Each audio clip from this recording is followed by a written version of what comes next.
Hindi ka minahal ng Diyos dahil mabait ka. Hindi ka patuloy na minamahal ng Diyos dahil mabait ka. Minahal ka ng Diyos kasi mabait siya. Pag bumalik ka sa Panginoon, ang Diyos natin hindi katulad ng ibang nanay naka-cross arm. Bumalik ka pa. So ngayon, alam mo na mga pinaggagawa mo. Alam mo nang hindi mo na kayang mabuhay. Hindi ko sinasabi lahat ng nanay, ganito ha. Pero ang Diyos natin hindi naka-cross arm, open arm siya. Pag lumapit ka sa Kanya. That while you were still a long way off, the Father saw Him, ran to Him, embraced Him, kissed Him, restored everything back to Him. Kaya I want to invite you mga kapatid to church.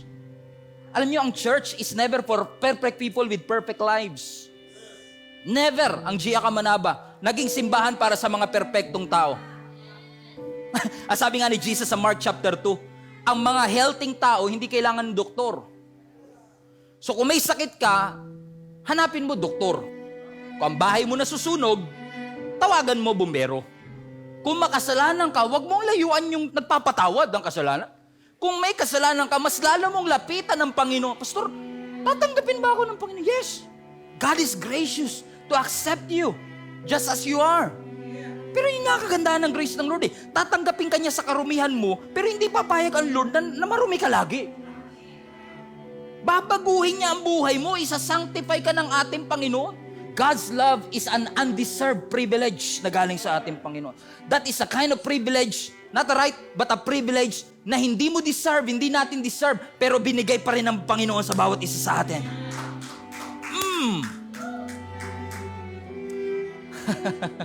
So you are not qualified based on your qualifications. You are qualified because of the goodness and the kindness of our God. Oh, thank you, Jesus. Lord, alam mo, salamat. Kasi hindi mo kami trinato based on what our sin deserves. Kasi ang deserve ng ating kasalanan, impyerno. Ang deserve ng ating kasalanan, kapahamakan. Ang deserve po ng ating kasalanan, mapunta tayo sa impyerno. But God's grace changes everything. Marami ho sa atin, nanonood pa rin ng online service, pero alam mo, deep in your heart, backslidden ka na. Matagal ka nang walang relationship kay Lord.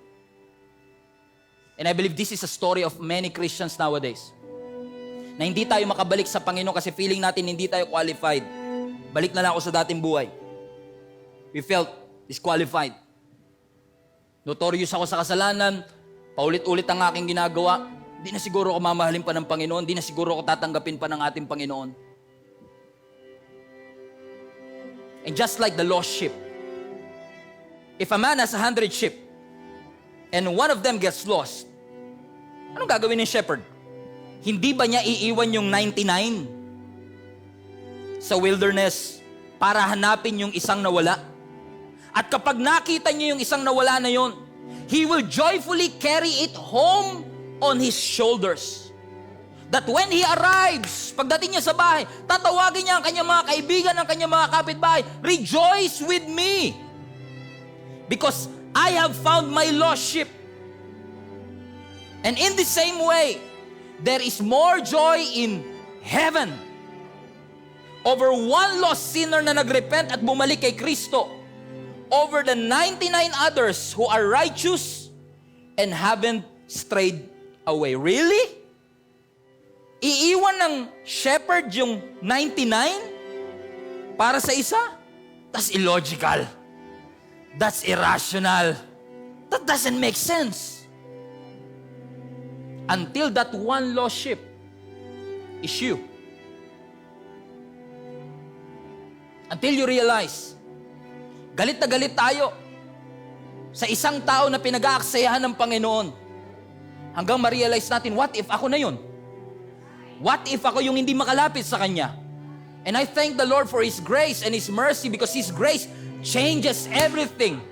The grace of God put an end to all our hard works, put an end to all our efforts, and say, yes, kailangan natin mag-effort, kailangan natin mag-hard work, but all of these are just results, all of these are just fruits of what Jesus has done for us.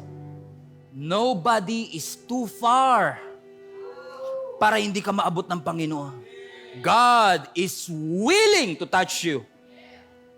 Makasalanan tayo, Para tayo nasa gubat, di natin alam kung saan pupunta. Para tayo nasa laut, di natin alam ang pupunta. Lord, alam nila, mabait ako, alam nila, I have it all together. Akala nila malakas ako, akala nila, alam ko lahat. But Lord, you know what I feel. Alam mong mahina ako, alam mong meron akong tinatagong kasalanan, alam mong may mga habitual sin ako, and I need your grace.